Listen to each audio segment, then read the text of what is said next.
Gangster Atiq Ahmad के कत्ल के बाद कई रिएक्शंस आ रहे हैं। ये बात जाहिर है कि जिस तरह से कत्ल हुआ उस पर डिबेट की जा रही है, लेकिन उसके साथ साथ उसके ऊपर जो केसेस थे या बाकी चीजें कही जा रही है। महाराष्ट्र में बीड़ की अगर बात करें तो वहां पे 2 लोगों को गिरफ्तार किया गया क्योंकि अतीक अहमद के सपोर्ट में पोस्टर लगाए गए थे।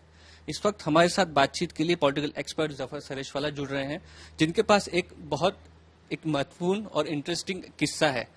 अतीक अहमद से आपकी बात हुई थी, उनके बेटे असद उसका एनकाउंटर हो चुका है, उससे उसको आपने देखा था, मिला था। क्या किस्सा है वो, कब की बात? देखिए, यानी मुझे तो यूं दुनिया भर से लोगों के फोन आते हैं और मतलब पता ही नहीं होता कहाँ से मेरा नंबर आ गया लोगों के पास। और मेरा एक मिजाज है कि अगर कोई तकलीफ में है, अक्सर कोई परेशानी होती है, तकलीफ में होती है, तो मैं कोशिश करता हूँ कि अगर मैं किसी की मदद कर सकूं तो मैं कर देता हूँ। तो इस तरह से एक दिन हमारे एक जानने वाले हैं, नॉन मुस्लिम हैं, जो मेरे साथ हमारे तालीम और तरबियत में काम भी करते हैं, उनका फोन आया कि यार वो कुछ इलाहाबाद के लोग आपसे मिलना चाहते हैं। तो मैं ये समझा कि यार इलाहाबाद में हमने प्रोग्राम नहीं किया, हमने हालांकि बनारस में किया और यूपी के 11-12 शहरों में किया, इलाहाबाद हमेशा था लेकिन कोई वजह से नहीं हो पाया। तो मैंने कहा शायद, तो मैंने कहा अच्छा ठीक है आ जाओ, तो मैं मिल लेता हूँ किसी से भी। ये बात है 2019 की। तो वन फाइन डे बोले कि जफर भाई हम लोग पहुंचे और आ रहे हैं, तो आए। तो पहले तो मैंने देखा कि भाई बड़ा एक मिठाई का बड़ा वो बोले कि हमारे इलाहाबाद की बहुत मशहूर मिठाई है। तो वो जो गैर मुस्लिम थे, नॉन मुस्लिम थे, वो भी थे और एक मुसलमान थे और एक नौजवान लड़का था, मतलब वेरी गुड लुकिंग, हैंडसम और बहुत शाइस्तगी जिसको कहते हैं ना, अच्छे से वेल बिहेव्ड। तो उसने कहा कि भाई, मैंने कहा बताइए क्या काम है? तो उसने कहा कि भाई मेरा नाम असद है और मैं MIT यूनिवर्सिटी में पढ़ता हूँ। ये होगा 19 साल का बच्चा, मैं समझ तो 20 साल का भी नहीं था, 19 साल का। और मैं MIT यूनिवर्सिटी जो है उसमें मैंने 5 साल का जो लॉ का कोर्स है उसमें मैं फर्स्ट ईयर में हूँ और 85% मार्क्स आए थे उसके 12th में। तो मैंने कहा हाँ तो क्या? तो उसने कहा कि भाई मेरे वालिद साहब हैं अतीक अहमद। तो पहले तो मैं समझा नहीं, फिर मैंने 1 मिनट अतीक अहमद, मेरे को फिर स्ट्राइक हुआ कि अतीक अहमद। मैंने कहा अच्छा वो जो डॉन है अंडरवर्ल्ड? तो बोले हाँ, तो मेरे वालिद हैं। तो मैंने कहा भाई क्या? बोले तो इतने में उसने फोन ही लगा दिया। तो फोन लगाया और कहा कि लो वालिद साहब। तो पहले तो मैंने कहा यार कमाल है मतलब जेल में है वो, तो आप बात कैसे कर सकते हैं? तो बोले बहरहाल उसने फोन ही दे दिया। तो उन्होंने मुझे कहा कि जफर भाई मैं आपकी बड़ी इज्जत करता हूँ और मैं मिला नहीं हूँ कभी आपको, लेकिन टीवी पे आपको मैंने देखा है, आपकी अदालत में मैंने देखा और भी बहुत सारे प्रोग्रामों में देखा है, आप बहुत संजीदगी की बात करते हो, ये वो, आप बड़े आदमी हो। तो मैंने कहा हाँ भाई बताओ, मैं तो आपके कोई काम का नहीं हूँ। मैंने कहा भाई आप जेल में, एक तो मैंने पहली बार किसी से जेल में बात की है। बोले नहीं मैं जफर भाई सिर्फ इतना चाहता हूँ, क्योंकि ये, हाँ तब मुझे याद आया कि ये उस वक्त सुप्रीम कोर्ट ने फैसला किया था कि भाई इनको इलाहाबाद की जेल से साबरमती जेल में शिफ्ट करने का। ये तब वो तब की बात थी। तो यूँ कहा कि यार आप तो अहमदाबाद के हो और आप अहमदाबाद के बड़े मानी हुई शख्सियत हो। तो मैंने कहा भाई लेकिन मैं जेल से तो मेरा कोई ताल्लुक नहीं है। तो कहा नहीं बस मैं इतना चाहता हूँ कि वो मुझे जब शिफ्ट कर रहे हैं तो मेरे साथ जुल्म और ज्यादती ना हो, और मैं डायबिटीज़ का मरीज़ हूँ तो मुझे वक्त पर ये सब मिल जावे। तो मैंने कहा देखिए उसमें तो मुझे किसी को कहने की भी ज़रूरत नहीं है।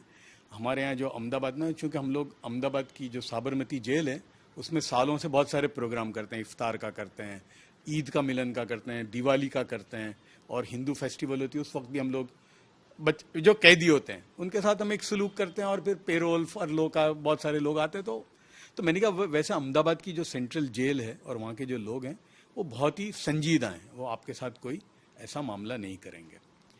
फिर मुझे उस वक्त एक स्ट्राइक हुआ कि, और मेरा एक काम है कि यार मुझे अब कहना चाहिए इनको। तो मैंने उस वक्त कहा कि ठीक है अतीक भाई आपने एक बात की, लेकिन मैं आपको एक बात कहना चाहता हूँ। पता नहीं मुझे ज़िंदगी में आपसे बात करने का फिर मौका मिले ना मिले, आपने एक रास्ता चुना है, और मैं एक बात कहूँगा कि जिस रास्ते पर आप हो वो रास्ते की जो मंजिल है बहुत भयानक है, इसका जो एंड है बहुत ही भयानक है। अब आप कितने आगे हो, वापस मुड़ सकते हो नहीं मुड़ सकते, ना मैं कहने की कोई मेरी हैसियत है, लेकिन ये भयानक रास्ता है। मैं आपसे एक इल्तिजा करता हूं कि आपका जो बेटा है असद, जिससे मेरी अभी बातचीत हुई थोड़ी देर, तो मुझे लगा कि ये बहुत ही होनहार बच्चा है, इतने अच्छे मार्क्स हैं, किसको मिलते हैं इतने। तो आप अपनी परछाई से इस बच्चे को दूर रखना। ठीक है, आपने एक रास्ता चुन लिया है, वो आपका बेटा है, ठीक है, उसको आप आपका कोई जो बोलते हैं ना छींटा भी उड़ने मत देना, और इसको इस लाइन में जो जहां जाता है उसको पढ़ने दो और उसको आपसे बिल्कुल अलग रखना। ये मेरी इतनी इल्तिजा है आपको। फिर फोन रख दिया। फिर मैंने, असद मेरे साथ बैठा था, तो मैंने कहा कि यार देखो, मैं अब आपको मेरा भी बेटा इतना ही है, 19 साल का है, मैं आपको एक बाप की हैसियत से कहना चाहता हूं कि अभी आपका तो इस दुनिया से कोई वो नहीं है, आप पढ़ के और जिस तरह से आए हो, माशाल्लाह, आपको मैंने सुना जिस तरह से आप बात करते हो, यानी आपको आपके बाप का कोई अभी तक असर नहीं है।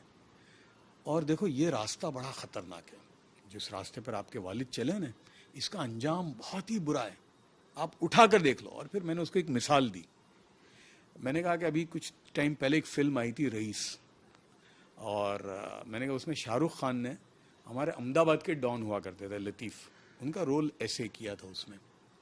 मैंने कहा वो लतीफ़ को हमने बचपन से देखा था, उनका बड़ा सिक्का था, मतलब गुजरात में परिंदा पर नहीं मार सकता था उनके नाम के बगैर, जुए खाने ये वो सारा।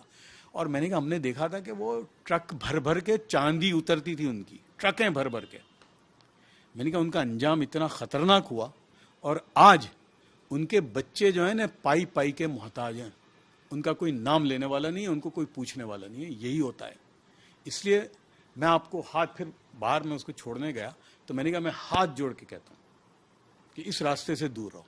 फिर उसने उसकी वालिदा को फ़ोन लगाया, उसकी मदर को फ़ोन लगाया। तो चूँकि मेरा एक इंसानी फ़र्ज़ था कि इतनी बड़ी मिठाई बेचारी ने भेजी थी, तो मैंने उनको भी यही कहा कि आपके बच्चे से मेरी मुलाकात हुई, बस मैं आपसे भी यही इल्तिजा करूँगा कि अपने औलाद को उनसे दूर रखना, और ये बहुत अच्छा है, आगे निकलेगा। ठीक है, बाप होता है, बेटा अलग होता है। तो ये बात मैंने तीनों को यही कही, बाप को भी, बेटे को भी और उसकी माँ को भी। तो और ये है, ये जो रास्ता है ना, अंजाम इसका बड़ा खतरनाक है, गोरी एंड।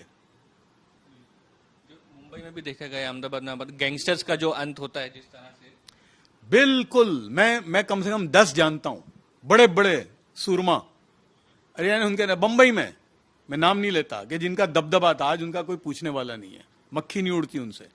खतरनाक एंड होता है। और देखिए, सियासी पार्टियां जो है ना उनको इस्तेमाल करती हैं। लतीफ भी बड़े सियासी इस्तेमाल होते थे, लेकिन जब जिस वक्त कोई पूछने नहीं आया, ये मैंने उनको कहा था, मैंने कहा जो आप, उस वक्त मुझे मालूम था कि इनके पास बहुत बड़ा पॉलिटिकल सपोर्ट वगैरह है, मैंने कहा जिस दिन हुआ ने कोई खड़ा नहीं रहेगा, और अल्लाह ने तुम बहुत अच्छा हो कि ये तुम इसमें गए। अच्छा, मेरे को एक ये होता था, बाद में जब गया तो मैं जब सोचा है कि कहां अतीक और ये असद, तो मेरे को समझ में नहीं आती थी कि यार ये इनका बेटा कैसा है, मतलब ये was so well behaved child. But देखो क्या हुआ। कहीं ना कहीं एक ये भी बात है कि अब ये होने के बाद, अभी जैसे भीड़ की, हम आपको महाराष्ट्र की बात बता रहे थे, पोस्टर्स लगे, शहीद कहा गया, निषेध कहा गया, पुलिस कार्रवाई हुई, लोगों तक आप क्या संदेश पहुंचाना चाहेंगे? क्योंकि सोशल मीडिया, टीवी पर देखते हैं ये बातें, उसके फिर रिएक्शंस दिखते हैं। यार मैं मुसलमानों को अगर कहूंगा, भाई अल्लाह के बंदो, तुम्हारे रोल मॉडल कौन है? रसूलुल्लाह सल्लल्लाहु अलैहि वसल्लम की जिंदगी है, हजरत अली हैं, हजरत इमाम हसन हुसैन है, उमर है, अबू बकर हैं, ये है रोल मॉडल तुम्हारे। क्या उनकी जिंदगी में ऐसा स्लाइट भी कहीं है? तो हमको अपने रोल मॉडल तो सही सिलेक्ट करो। ठीक है, मैं उस पर बोलना नहीं चाहता, अतीक के साथ जो हुआ, जो भी हुआ ठीक है, लेकिन भयानक हुआ, क्योंकि इस रास्ते का अंजाम यही है। तो मैं हमारे मुसलमान अगर जो हों या जो भी होंगे, गैर मुस्लिम भी होंगे, उनके भी अपने हीरो होते हैं, वो मैं उनको बोलूंगा, भाई अगर कोई हीरो हो ना तो रामचंद्र जी हैं, कृष्ण हैं, वो हैं हीरो हमारे। या हमारे हीरो हैं प्रॉफिट मोहम्मद सल्लल्लाहु अलैहि वसल्लम, सहाबा हैं, महात्मा गांधी हैं, ये हमारे रोल मॉडल हैं। कि उन पे भी हालात आए, हालात आते हैं, यानी ये जो कहते हैं ना यार वो, अरे भाई हालात तो आते हैं सब पर, उस वक्त संभलने का वक्त होता है। ये एक्चुअली है ना, ये एक वो वक्त होता है, वो संभलने का वक्त होता है। और उस वक्त आदमी स्पर ऑफ द मोमेंट में जो गलत डिसीजन लेता है वो फिर भारी पड़ता है। रास्ता तो सही नहीं है ये रास्ता जो है। और कानून देखिए ना, अच्छा कितने साल से अंदर थे वो। मैंने जब हम बैठे थे तो तब और भी जो मैंने कहा यार ये क्या जिंदगी है, यानी 2019 की बात है, तो मुझे किसी ने कहा कि 2005 से अंदर है और भी बताया गया इन एंड आउट है। मैंने कहा आप बताइए कि 55 साल की जिंदगी में आदमी 30 साल अंदर और बाहर, ये कोई जिंदगी है अल्लाह के बंदे? ये क्या जिंदगी है? क्या हासिल क्या होता है बताओ इससे? तुम तो अंदर ही हो, जेल तो जेल है ना। अरे जेल से इलेक्शन भी लड़ते हो, कौन सी अक्लमंदी है भाई? तो इसलिए हमको अपने रोल मॉडल जो है ना वो भी सही चुनने की जरूरत है। इसे मैं किसी पर कोई टिप्पणी नहीं करता, और मुझे बहुत अफसोस हुआ ये बच्चे का कि ये अगर पढ़ा होता बराबर तो ये कहां का कहां पहुंच जाता। आज भी कई लोग हैं जिनकी जिंदगी संवर सकती है अगर सही रास्ते पे आए। बिल्कुल। अगर मैं कहता हूं कि हमारे यहां गुजराती में कहते हैं एक चीज है, जाग्या त्यांथी सवार, जहां से जागे वहां से सुबह। ठीक है, अब जिंदगी गुजरी, टर्न ले लो भाई, take a U turn. U turn लेना ही पड़ेगा आपको, और वो रास्ता 100 आप निकालो। यहां ही नहीं, दुनिया में देख लो, दुनिया के बड़े बड़े जो गैंगस्टर थे अंडरवर्ल्ड, तुम्हारे माफिया, जापान में मैंने तो देखा है, जापान के अंदर, इटाली के माफिया, न्यूयॉर्क में, शिकागो में, कहां है आज? किसी जमाने में ये ईस्टर्न यूरोप के माफिया होते थे, ये जो पूरा जो बाल्कन कंट्रीज के, कहां है? नहीं चलता। सही रास्ता सही होता है, आपको उसी पे चलना पड़ेगा।